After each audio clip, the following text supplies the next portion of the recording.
Tuombee yeye, tuombee kanisa, tuombee nchi yetu, tuombee jimbo letu, tuombe ili Mwenyezi Mungu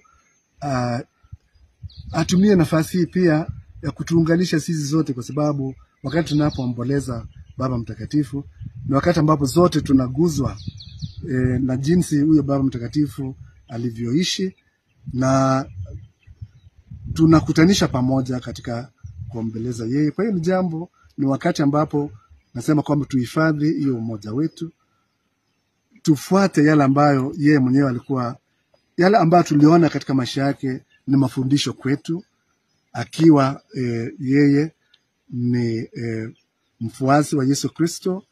Basi alituonyesha jinsi ya kuwa karibu na Kristo, na kwa hiyo ndio nasema hata na sisi tuendelee hasa katika ile hali ya kusema kwamba tutembee pamoja, tushikane mikono, tujenge jimbo letu, tujenge nchi yetu.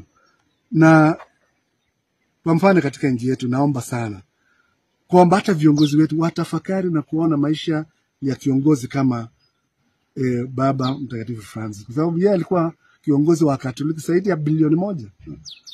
Kwa hiyo unakuta hakuwa anajiweka juu ama nini. Unajua Baba Mtakatifu anaitwa mtumishi wa watumishi wa Mungu. Kwa hiyo hali ya kuwa mtumishi ndio tunaweza hata na sisi kuiga na kufuata. Tuwe watumishi, tutumikie wa ndugu zetu, kama vile hata Yesu mwenyewe wakati wa Alhamisi Kuu alidawadha miguu.